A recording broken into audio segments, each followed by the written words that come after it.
Team software can help your company profit from efficiency. For 25 years, Team has been helping building service contractors grow while remaining profitable. Our integrated financial, operations, and workforce management solutions include everything you need to manage your business. Programs included are bidding and estimating, telephone and biometric timekeeping, work scheduling, accounting, payroll, human resources, budgeting, job costing, and financial statements. Visit teamsoftware.com today to learn more. Welcome to Tripodcast, episode 346. It's Monday, March 10th, and Dick Ollek asked, are you growing people? You know, we've talked about training line employees many times in this Tripodcast, but what about supervisors, project managers, operations managers? Are you ready for that next big project? Dick talks about why this is so important. Let's listen in.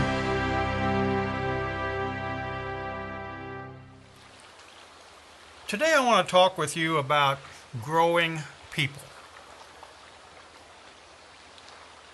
I want to ask you, is your company growing people?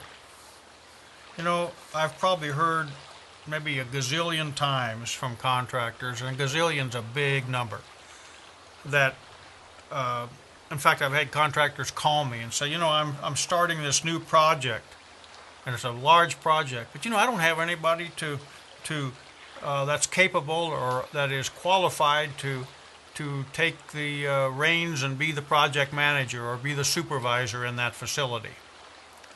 And what am I going to do? What am I going to do? Well, my question always is, what has been your process of developing people in your organization? And I will tell you that most of the time there is quite a large, long pause at the other end. You know, and you know the old standard joke that we all use. You know, the motivation here is, you know, you get to, you know, if you go to work and keep working, you get to keep your job, give you a paycheck. That doesn't work. That doesn't work anymore. You got to have more to it than that. You know, I remember several years ago, that I was a finalist in a very large, $500,000, at least it was to me, 500,000 square foot facility. And part of that selection process is that they wanted to interview the person or persons that were going to be in charge of the project. In other words, they wanted to talk to the project managers from each of the companies that were in competition for this piece of business. And so they wanted to see if they felt they were qualified. They wanted to see if they felt that they could get along with them, you know. And they had their checklist to see if how that project manager for the company that was trying to secure their business would fit into their organization. Well, the person that I was going to have in front of that in that project just wasn't qualified. I mean, I knew it when I went in there, but I had to go in and I had to make the best showing that I could. And it did not surprise me in the least when they said we didn't get the business. You know, but after that, I made up my mind, I'm going to make sure I'm growing my people. And we then had quarterly managers meetings going on and inviting the second in command and the third in command. We designed and we developed and we taught a 15-hour supervisory training class. In fact, I got to teach it. I love to do it. So I actually wrote it and designed it. And then they said, okay, Dick, you're so smart. Go ahead and teach it too. And I did. I enjoyed it. Met a lot of people. But after that, I also got the opportunity in teaching the class to find out if the people we had coming to the class were really qualified to be project managers. And some weren't, but many were.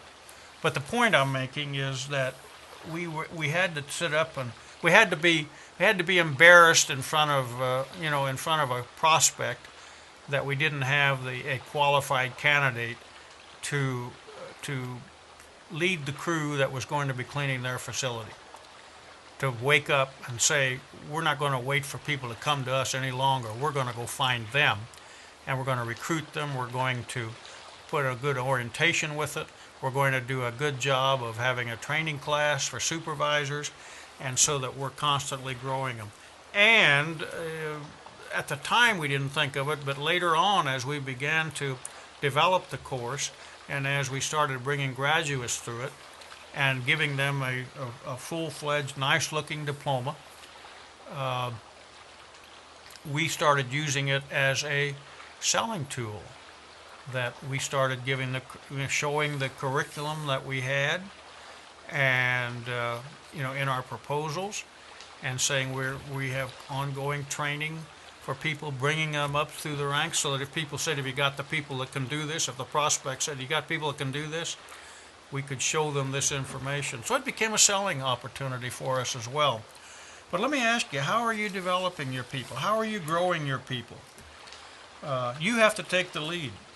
Your current managers probably aren't going to give you their people, their assistants. You have to go after them. Like I said, we developed the quarterly managers meetings, and then we invited the second and third in command. Because if they give you those people and you take them away, then they got to train somebody else, and they just got the building where they don't have to work so hard. So take the lead. Look for the people. Develop your own training program so that they're ready to go. It may just bring you some business. Again, it brought me a lot of business later. I had to lose a 500,000 square foot opportunity. Of course, I lost the opportunity. I didn't lose the business because I never had it. But I lost an opportunity to bring on a 500,000 square feet because I didn't have people qualified to do the supervision. Thanks for watching us today. Thank you for listening to this Tripodcast. As a regular listener, I'm sure you're going to want to check out Richard's writings, a blog from Dick Ollek that, like these Tripodcasts, offer concise, useful information to improve your business right now. Find him at www.consultantsandcleaning.com. We'll both be glad you did.